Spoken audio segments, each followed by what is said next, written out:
Chapter 5, Rising Through the Ranks. Uh-oh, we're gonna run into Heidi again. Alright, starting back into this awesome music again. Perfect. Each time my fist hit the punching bag, the counter on the side increased. It was currently at 50. The sensors also recorded the amount of force behind each punch, but it hadn't budged for a while now. In fact, after nearly an hour of working out, it had decreased slightly. Makes sense. It was time for a break. I grabbed the bag to steady it, resting my forehead against it momentarily. Watching myself get further away from the goal Ari had set for me was frustrating. Even though he told me to not really worry about it for now, since it would take time to build up that much strength. I wiped my forehead with the back of my hand and lifted my ponytail off my neck. Now, if my teacher would just show up... This was the third day in a week that he was late. I'm telling you, something's going on with this boy. There was a prickle at the back of my head, and I turned towards the door about 2 seconds before the person there spoke. She grinned as soon as our eyes met. Not bad. I glanced back at the punching bag, probably, with a faint shrug. It's okay, I guess. I still haven't hit the goal yet or anything, but I'm improving slowly. I wasn't talking about the punches. You noticed me before I said anything, didn't you? Oh, I faltered. Had I? I guess I'd felt something. I hadn't given it much thought. Why else would you turn around before I even said anything? I guess I did. Vaughn came further into the room, still grinning. Well, it's pretty good that your senses are already improving that much. Ari's meditation techniques must be working. Ari's techniques? He made it seem like they were a pretty standard thing for everyone here. Or do you use different ones? I pulled the gloves off and went for some water, while Vaughn made her way to the punching bag. I use similar techniques sometimes. I don't need it as much, so I don't do it nearly as much as he does. I haven't had to for a really long time. I've never had much trouble controlling or using my abilities. I guess I was probably your age when I stopped doing it, unless I'm having a bad day and need to clear my head a little. Don't say it like you're so much older than me. I am so much older than you, kiddo. I rolled my eyes at her, though I couldn't keep the smile off my face. Even so, I'm not that young. At the very least, you've got a few years on those junior agents that keep following you around. They've got years of training experience on me, and they don't really follow me. Some of them seem to have taken a pretty keen interest in your progress. I made a face at that. I knew who she was talking about, and I really didn't want to think about it. That person had taken an interest because she saw me as a threat. Several tense interactions over the past few days had made that clear. Yeah, it's gonna be a problem. Well, in any case, potential is as important as training experience. So you keep saying. As I took a sip of water, I watched Vaughn take a stance in front of the punching bag and throw a punch. My eyes widened as I watched the force measurement on the side shoot up. I know she has a cybernetic augmentation, but that's insane! She tipped her head to the side to check her score, then quickly twisted the bag to get a better look. Whoa! Who the heck set this on 2,500 for you? Well, Ari said it was a sort of benchmark. He didn't think I'd actually hit it anytime soon. He said that well-trained agents can get up to 2,800 pretty easily. Or, 3,324 if they're you. Vaughn laughed at that, looking down at her hand as she opened and closed it. Well, not going to lie, the Zilton skeleton and muscle fibers in my arm and shoulder help. What is that? Also sometimes spelled Ziltan. Okay, I hope I'm saying that right. This is a metallic glass made of zinc, silicon, and titanium. Okay, Ziltan. Titan. Ziltane? Titanium. It could be Zaziltane or Zaziltan. That is used for many advanced cybernetic prosthetics. It is also used as one of the base materials for neo-human skeletal and muscular structures, as well as many of their organs.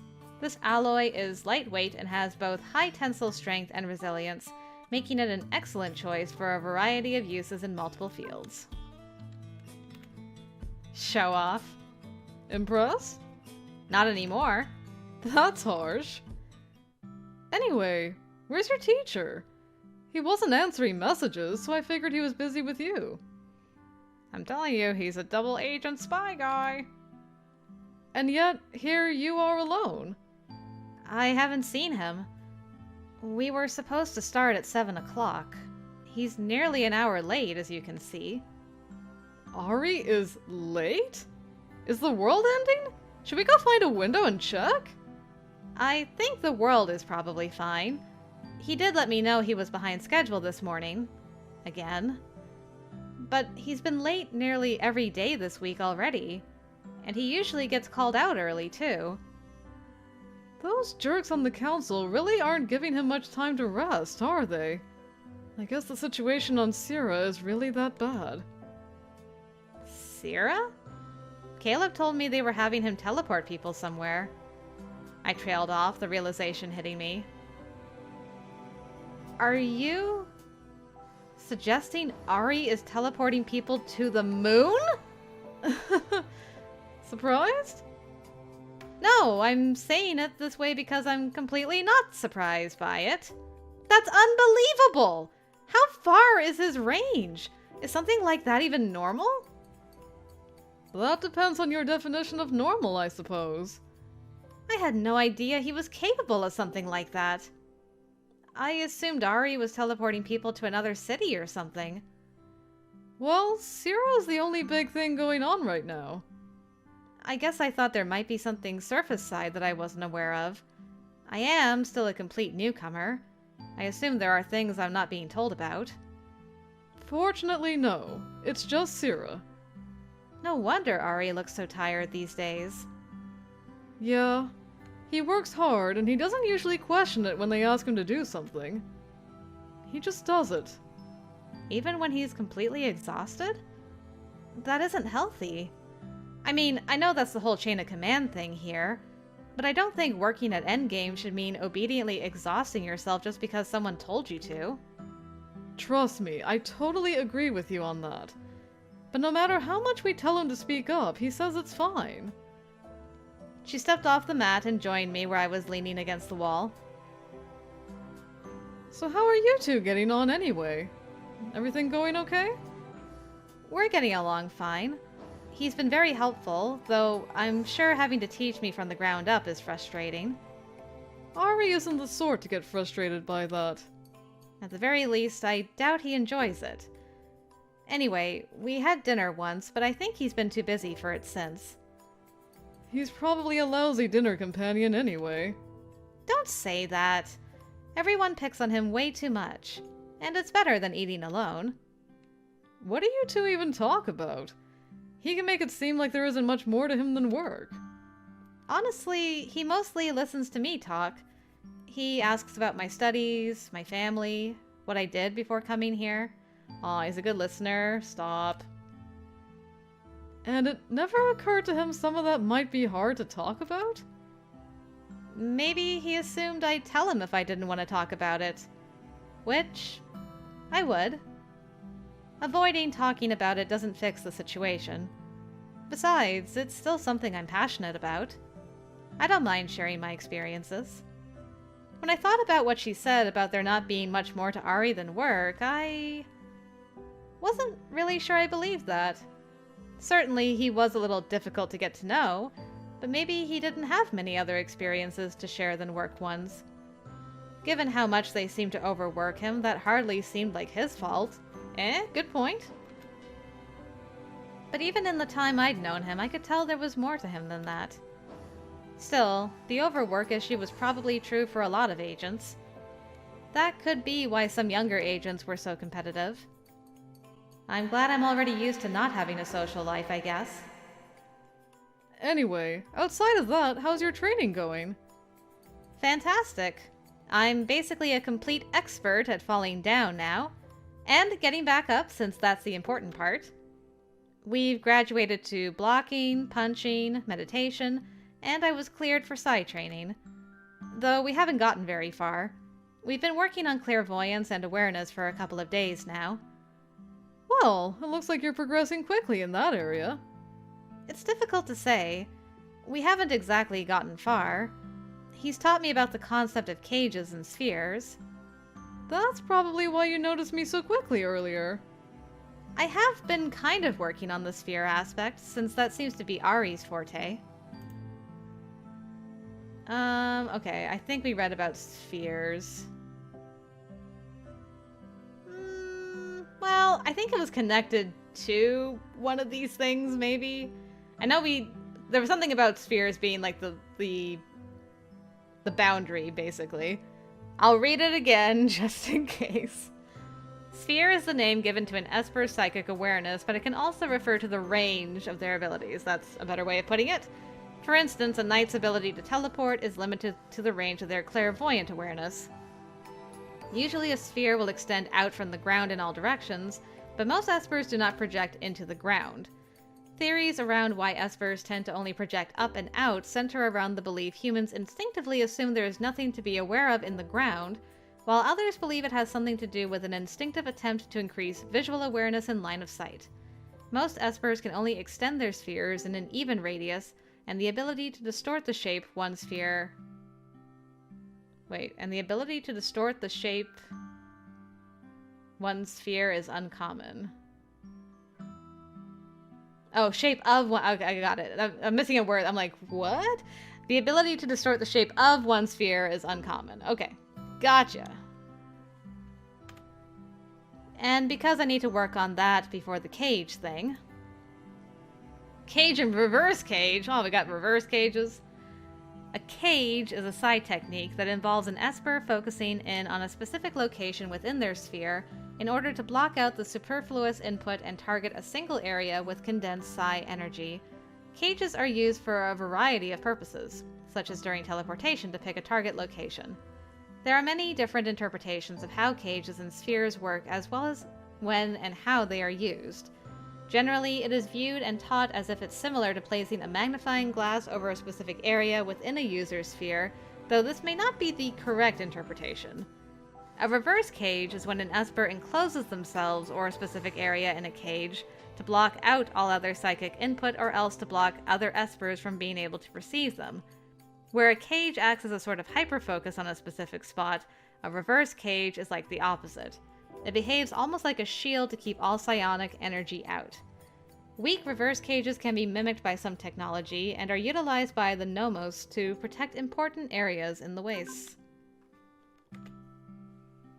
You seem to be getting the hang of it, if earlier was any indication. I wasn't really trying to do that, though. That's the whole point.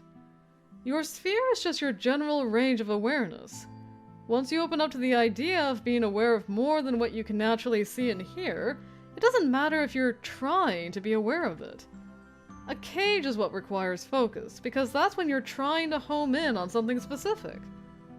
The hardest thing for most people is turning it all off. That's the reverse cage thing Ari mentioned?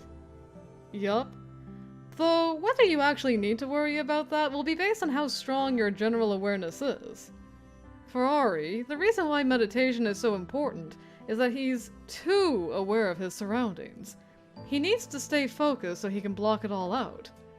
I mean, that can be a problem for many of the really adept clairvoyants, but even more so for Ari. His sphere is massive, as you can imagine. Yeah, I mean, if he can teleport people to the moon, his sphere must be absolutely massive. And I basically just said what Morgan's next line is. Hey! Same brain cell. If he can teleport people as far as the moon? Yeah, pretty massive. And we don't really even know the upper end of his range. That's the scary part. Unlike most people who feel outward from themselves in a fairly even radius, Ari can change the shape of his sphere, which can extend his range very far in a single direction. Okay, we just learned about how changing the shape of your sphere is very difficult. Imagine having even a subconscious awareness of everything within that kind of massive sphere. I mean, you wouldn't be able to function, would you? Pretty much. But that also makes him a great person to teach you about this kind of stuff. He has a lot of experience with it and can probably explain it way better than someone like me. I thought this sort of thing was a bishop's forte. What kind of bishop even are you? The kind that is incredibly good at telekinesis. All of that brain stuff just makes my head overheat. Literally all Psy is brain stuff. She laughed at my teasing. Anyway, since Ari's late and not answering messages, why don't we head down to the lounge for a while? This place smells like sweaty socks. I mean, that's probably me you're smelling. It smells like that no matter who's here. Besides, you look like you can use a break. It's only been an hour. Like I said, it's a good time for a break. Well, I'm not really going confident. And I probably have a better chance of running into Ari if I stay a little longer. Sorry, Vaughn. I do love hanging out with you, but I'm gonna play the cautious game. I'll stay and wait a while longer. Seriously? He's an hour late! I know, but since I can't reach him right now, I don't want to leave and have him show up without knowing where I am. He can always send you a message. But when we're face to face, he'll give me that look that makes me feel like I've disappointed my father. I'm not sure he'd approve of knowing you see him as a father figure. Not gonna say it, not gonna say it, not gonna say it. Oh, believe me, I don't. But he's very good at doing that fatherly disappointment thing. I'll have to take your word for that. I'll give him another half an hour. That's all. Damn right! Then I'm going to come back to check. And if he's not here, I'm going to initiate a little kidnapping of my own. Please don't. I never thought I'd say this, but I've definitely experienced all the kidnappings I need to experience in my life. After Vaughn left, I picked up the gloves I'd been using before and slipped them back on. Hopefully Ari would show up soon. I'd gotten too used to having someone direct my training sessions, so working alone felt weird. Taking up my stance in front of the punching bag again, I lifted my hands to the position Ari taught me and started flailing at it with renewed vigor. I'd like to think my punches looked as amazing as they felt, but I suspected I'd die of embarrassment if I could actually see myself. My workouts were still light, but I was gaining an appreciation for how hard agents here work to stay in top form. As I tried to better my previous score, I thought about Ari. He was sending people all the way to Sierra, and so frequently. It just made me worry even more about what was happening up there. Oliver was head of agriculture on a fringe settlement, so I doubted he was any danger, which was a relief. Based on what the news was saying, all the riots and protests were in the major cities, but that was before all communication channels went dead. As it was now, we only knew what little could be gleaned from the sparse reports coming out. Ugh. I wondered where exactly Endgame's teams fit in everything. What were they doing up there? Law enforcement? Relief efforts? Evacuations? None of those boded well for the colonists. There was a sudden sharp pain at the back of my head, and I whirled around. Is that my danger senses? Like, uh-oh, rival wannabe queens here. Heidi was standing in the door, arms crossed, watching me with that same cool expression she always seemed to have when she looked at me. The silence dragged out, and when it appeared she wasn't going to say anything, I did. Sorry. This room has been reserved for my training session. Oh, weren't you supposed to have a personal teacher here for those? Ari's late. Well, I guess there are a lot of things more important than teaching an outsider the basics of how to function here. The acid dripping from her tone caught me off guard. She'd said a few things before that had seemed a little pointed, but she'd never been openly rude. Lovely. I really wasn't in the mood to deal with something like this. It wasn't like I was trying to be an outsider. Did you want something, Heidi? Or did you just stop by to pick a fight? Because if it's the latter, I have other things to do. If I wanted to pick a fight, you wouldn't stand a chance. You're right. I wouldn't. You'd surely pulverize me with your superior skill and technique. Now that we've established that you have the upper hand, can you please leave? I'm trying to focus. Do you even know how much time is being invested in your training? Time people could be spending doing things more worthwhile? Oh, shut up. I knew you were into Ari. I'm like, oh god. The rival queen, now he's like the knight to this queen, and blah, blah, blah, blah. I can't with you, Heidi. We're gonna be best friends by the end of this. I'm gonna save your life, probably. But, in the meantime... Anyway.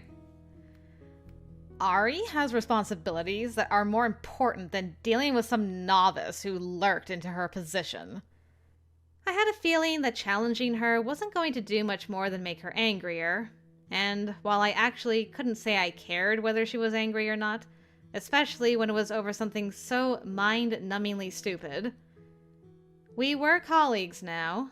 I wanted to try to avoid infighting with other agents as much as possible. As difficult as it was, I swallowed down the anger and just shrugged off her words. Well, it's not like I disagree with you. As a member of the Guard, Ari almost definitely has responsibilities more important than training me. From the look on her face, I didn't think she expected me to say that. It was more than a little satisfying to see the confusion flash over her features. But in the end, what I said also wasn't wrong. I wasn't quite so full of myself to believe training me was the most important thing on his plate right now. Her eyes narrowed slightly, and I watched her hands curl to fists as she held them rigidly next to her sides. That's it.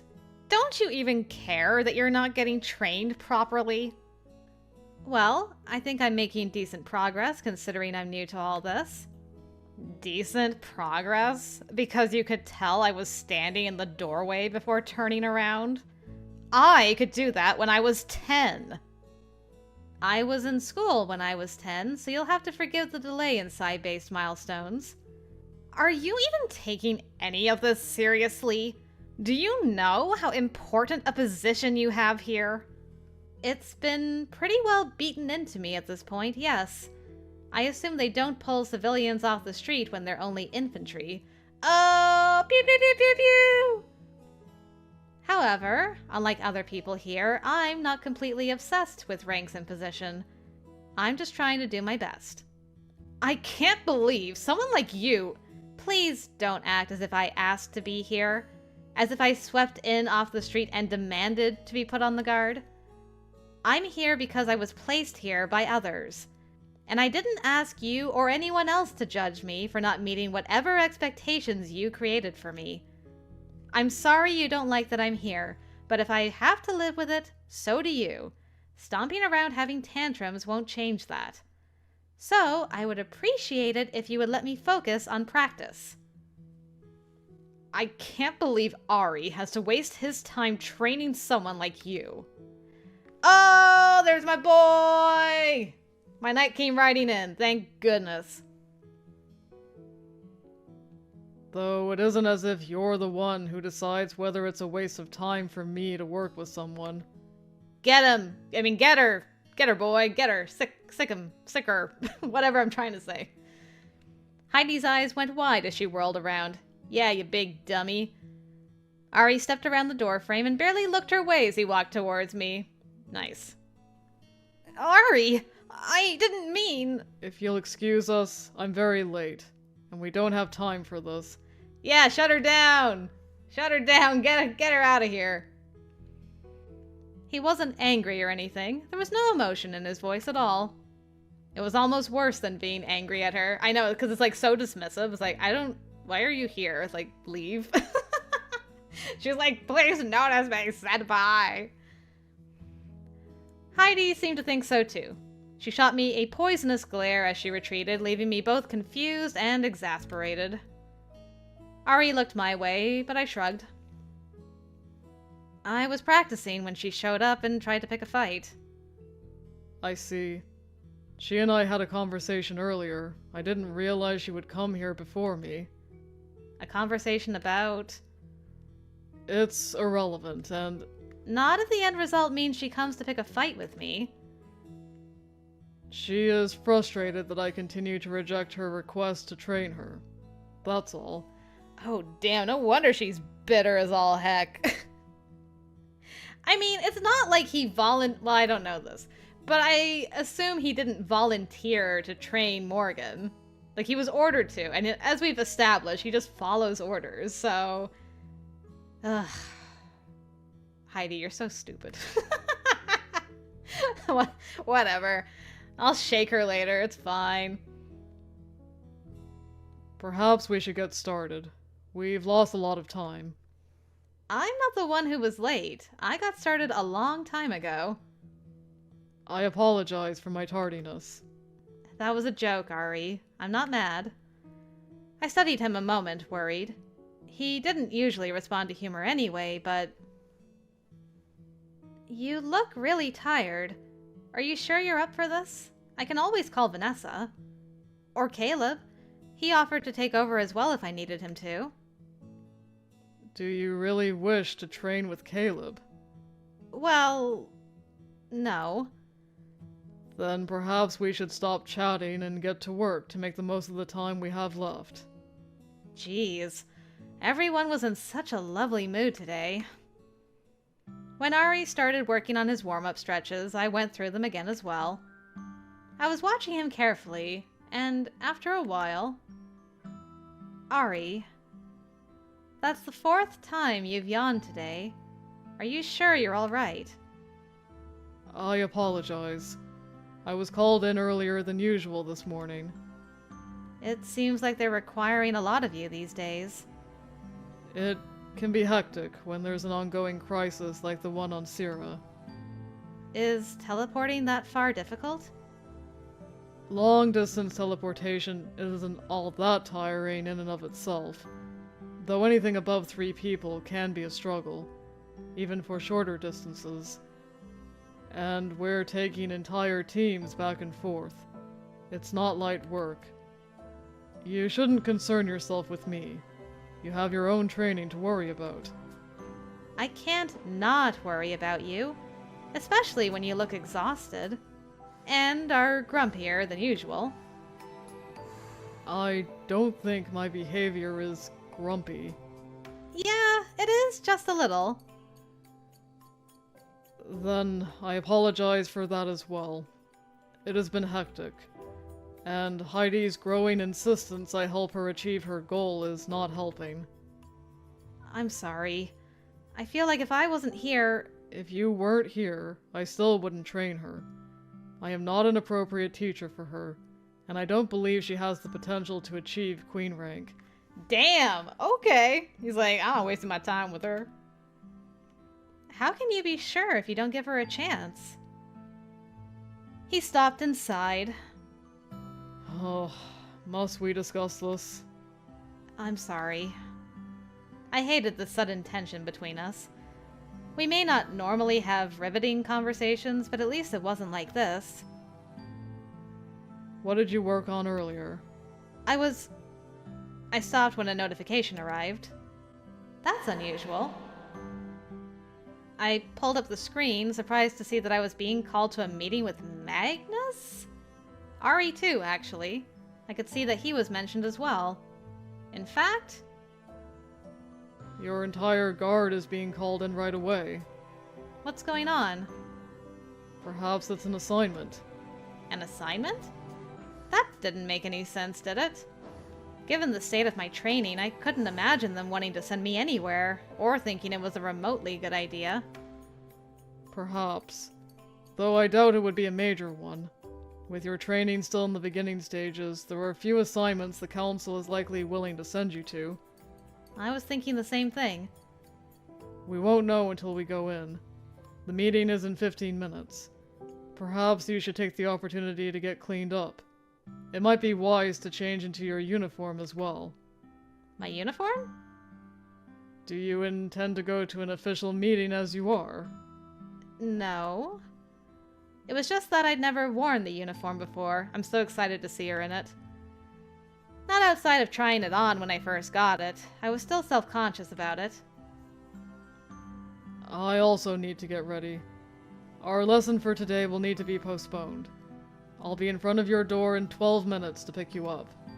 Okay, well, no argument there. After that, it was a short jog back to my room so I could clean up. There wasn't time for much more than a quick shower to get the sweat off. And then the uniform. Oh, she looks so cute in it! I love it! Sleek, fitted, and so different from anything I'd worn before. It was strange pulling it on. It was probably a good thing I didn't have much time to ruminate on it. I'd barely managed to get dressed and get my hair in a passable state before Ari arrived for me. Not alone, though. When I opened the door, Vaughn and Caleb were both waiting with him. Ooh! You look so great in that! Doesn't she look great? She elbowed Caleb, who just stepped around her with the usual expression. She's here now. Let's go. He stopped a few feet past her and looked back at me with a slight smirk. But I guess she looks almost passable. Hey! Don't listen to him. You look amazing! The uniform does suit you. Oh, thanks. Somehow, when he said it, my face heated up. Yeah, because it was, like, sincere. He wasn't prompted. Maybe because he'd essentially been my teacher this whole time. It was like getting approval from someone that really mattered. Either way, we didn't wait around after that. The four of us set off for Magnus's office. The stares we got were both embarrassing and... I don't know. The others were elites on their way to do something important, and I was an imposter beside them. That's how it felt anyway, as much as I tried to ignore it. I half expected the rest of the first guard to be waiting for us at Magnus's office, but he was alone when we filed in. Oh, hello. How many outfits does everybody have? I'm a fan of that. I'm a fan of it. He flashed a brilliant smile as soon as he saw me. Ah, is that your uniform? It looks so lovely on you. How exciting. Are you finally beginning to feel like one of us? She has been one of us for quite some time already, has she not? In fact, she was no longer an outsider from the moment she chose to join Endgame. If she was an outsider, she wouldn't be here. True, true. Please, come in and have a seat. Unfortunately, I did have a reason I called you all here. He didn't wait for us to do so before he began speaking. I'm sure you're aware of the latest developments of the situation on Syrah by now. With more and more mining outposts joining the strike, the government has cut supply chains in an attempt to regain control. This has led to rioting in the major cities. There are even protests here on Arcalis. Fighting has broken out in several places, and as of this morning, dissidents have overtaken several government buildings. The rest of the ministers are holed up in the capital. It sounds like this is a lot more than a few riots. Many are trying to downplay the situation, but it does seem likely it will become a full revolt this time. All transports to and from Syrah ceased as of 2 days ago after a cargo transport was shot down. Casualties? Many. Each side is blaming the other, which has put a stall on a potential ceasefire or negotiations, but we're still pushing for it. If we manage to succeed, I wanted to let you know that we'll likely send the entire Queen's Guard, Morgan included, to oversee the arbitration team. Don't you think it's a little early for something like that? This is an important matter. Endgame needs to treat it with full gravitas, even if that means a small show of power. Morgan's existence hasn't even been publicly announced yet. My existence? Endgame has yet to publicly announce a Queen-ranked Esper has joined. Normally, that would be considered newsworthy. I'm sure the council will find a way to manage that. I'd hoped it wouldn't get this bad up there. My getting involved hadn't even crossed my mind until today. But overseeing peace talks wasn't as bad as I'd feared. After all, we wouldn't be leading them, just watching, I presumed. The citizens of Syra have long believed they were being treated unfairly and were exploited by the Triad. The provisional government put in place after the last revolt has done almost nothing to address their concerns. It's unfortunate, but the situation was inevitable. Almost definitely. It seems that several factions have been smuggling in weapons for the last year in preparation for it. Beyond mediating peace talks, what's Endgame's role in all this? For the time being, we are assisting in getting civilians out of any areas where there is fighting. We're also getting medical supplies and aid to the more remote outposts or anywhere else it's needed. What about evacuating civilians to Arcalis?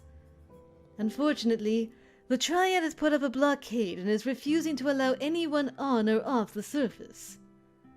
Magnus was silent for a moment, watching me carefully. I'm sure you're concerned for your acquaintances there. My brother can hardly be called an acquaintance, Magnus. Brother? I had no idea about that. He's not in a major city, so I doubt he's near any violence. It's possible he's somewhere that's facing supply shortages then. Vaughn elbowed him in the gut. Shut up, idiot! Before I dismiss you, there is one more thing. The UTG has alleged that the dissidents have recruited, and are using, unregistered Espers as part of their fighting force. Of course, we know full well that Syra has a higher than usual population of unregistered Espers, and it's no secret that just about everyone wants to recruit them. Generally, they prefer to lie low, however. We don't yet know the severity or truth of these allegations. The Moirai are looking into it, but have had limited luck. The use of Espers in a fighting force of this kind would violate multiple conventions and treaties regardless whose side they were on. This would present further difficulties in our attempts to mediate the situation, so it's something we need to be aware of. We'll keep all of you apprised going forward. If we're able to get both sides to agree to a ceasefire, you could be sent up on very short notice. There will be daily updates for the time being. Read them carefully so you are up to date on any new developments. He smiled brightly. That's all for now. I apologize for interrupting your training, Morgan. Thanks. All of us but Ari were dismissed after that. Apparently they needed his help to bring more people back from Syra and send another team up. I didn't know if the reports coming out publicly were made to make the situation sound less severe than it was, or if things had turned sour faster than the networks could keep up. But I hadn't gotten the impression things were as dire as Magnus had indicated. I couldn't get my head around the idea I might be involved in it, even just to oversee negotiations. That thought occupied my mind for the rest of the afternoon and evening. I stayed glued to news reports until bed, but they never discussed the severity of fighting or said anything about Espers being involved. The disparity between what they were reporting and what Magnus had told us was strange to witness. I hope they called a ceasefire soon. Oh, the new bed! Oh, this is lovely. It's even got a book case full of books, flowers, lots of pillows. This is a beautiful room. I rolled over for the 20th time and stared up at the ceiling with a frustrated groan. I can't sleep. It had been happening more and more often, though I had a much better reason for it tonight than usual. I sat up, rubbing my face as I let out a long sigh. Syra and the growing problems there, Heidi and her insistence I was an outsider, and the strange way those two things intersected just kept my thoughts racing to the point I couldn't relax. I had tried Ari's meditation technique earlier, but soon learned it was even more difficult to sleep when my thoughts were calm.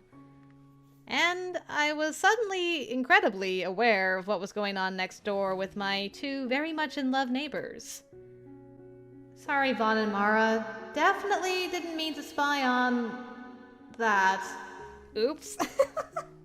Unintentional use of psi abilities. I'm just gonna leave. Sometimes clairvoyance wasn't what it was cracked up to be. Welp. I finally tossed the blankets off and decided maybe I should go for a walk. Lying in bed wasn't doing me any good.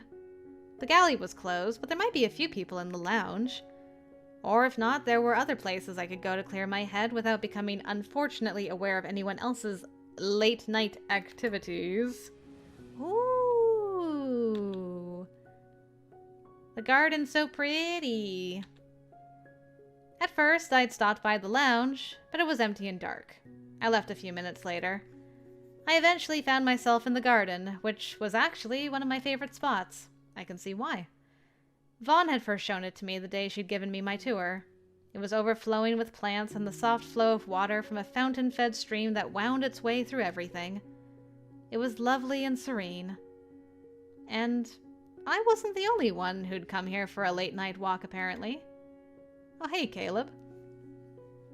Because I rounded a corner to find Caleb walking alone, looking down at a digital display in his hand. Wonder what he's looking at. He looked up and frowned when he saw me.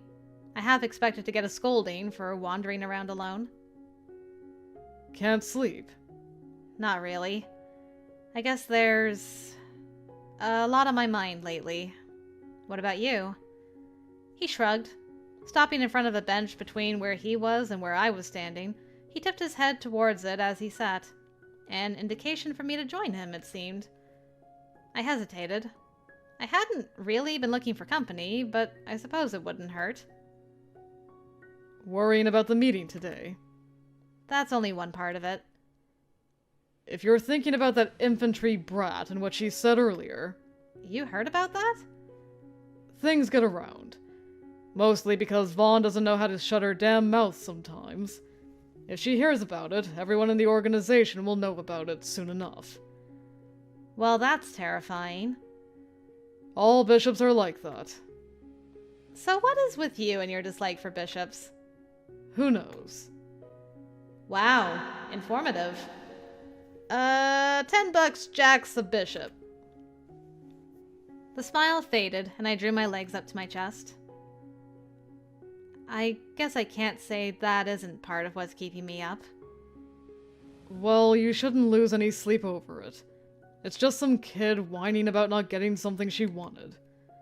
I don't think the problem is as simple as that. I'm sure it's hard to accept a complete outsider in this role. Didn't you hear Ari today? You're not an outsider. You never were. It's a nice sentiment. You disagree, then? I guess I do still feel a little like an imposter, yeah. Listen, you're here. Heidi's complaints aren't going to change that. I was kind of surprised by how much he chilled out since my arrival. I mean, he was still gruff at times and everything, but he was way nicer than he had been. Anyway, you agree with me, right, Ari? He leaned back to cast a look at something behind me. Hey, look at you all cash, too. I twisted around to see that Ari was, in fact, lurking nearby. His back was against a vine-covered wall as he listened in. I didn't even notice him. Ari met my gaze as he straightened. Where did you... I saw you when you left the lounge earlier.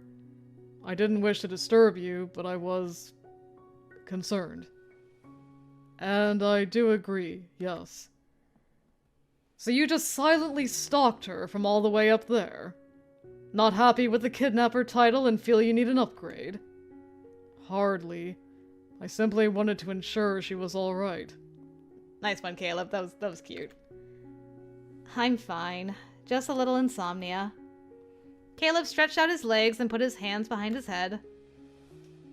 Welcome to Endgame. I made room for Ari on the bench as he joined us, gently chiding Caleb for making it seem like Endgame was filled with a bunch of insomniacs. I mean, 3 of us are up late at night in the garden, so... I listened to their back and forth for a while, resting my chin on my knees. Too bad Vaughn isn't here. Then the group would be complete. I smiled to myself. Maybe some company is exactly what I needed. It was about an hour later before I finally thought I might be able to sleep. Caleb still seemed wide awake when we left him reading alone in the garden. I wondered if insomnia really was endemic in this place. Maybe so. Ari, unsurprisingly, chivalrously, gallantly, like a knight, walked me to my room. Though, to be fair, he lives right next to me anyway. You still look tired. I hope you're going to bed after this. Indeed. I'll be going to my flat soon as well. We walked silently for a while before Ari spoke again. I was thinking about our earlier conversation about Heidi. Oh? I know it bothers you to think you took a position someone else wanted, and that you struggle to understand why I have rejected her request for training. You don't have to explain yourself to me, Ari. I wish for you to understand. I don't want you to think I'm simply being cruel. I never thought that. He frowned slightly before he continued. I don't want a misunderstanding to inhibit your ability to trust and learn from me. That would never happen. But if you want to explain, I'm listening. I simply don't want her to hurt herself. I don't believe she can achieve what she wants. One needs to have the right motives and focus, neither of which she possesses.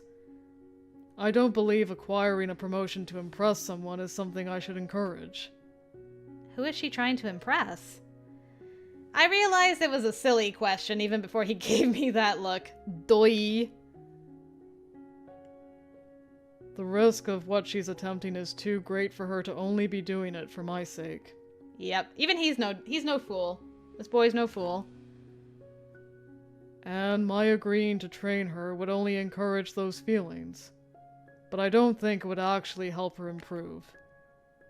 So that's the real reason you believe it's a waste of time. Calling it a waste of time is perhaps overly harsh. I understand. And I don't want you thinking I'm judging you for your decision. It's your choice who you work with.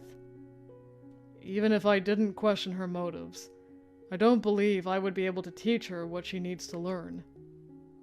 Then why are you willing to train me? Because if it's just due to orders, I don't... No. That isn't why. Then why? I don't dislike training you. It wasn't exactly glowing praise, but coming from Ari, it was close enough. There's something about this face he makes, like this expression. He looks so sad to me every time. I'm like, why do you look so sad? I want to just give you a hug and like stroke your hair. Why do you look so sad? That's good to know. And Morgan, I put in a request for them to reinstate your communication with the outside so you can contact your parents. Oh, my heart. Oh? When? Why? Most communications between Syrah and Arcalis are cut off, but it's possible your parents heard something of your brother's situation prior to that happening. It seemed to be weighing on your mind. You didn't have to do that. I know. If I hear anything before you, I'll be sure to alert you.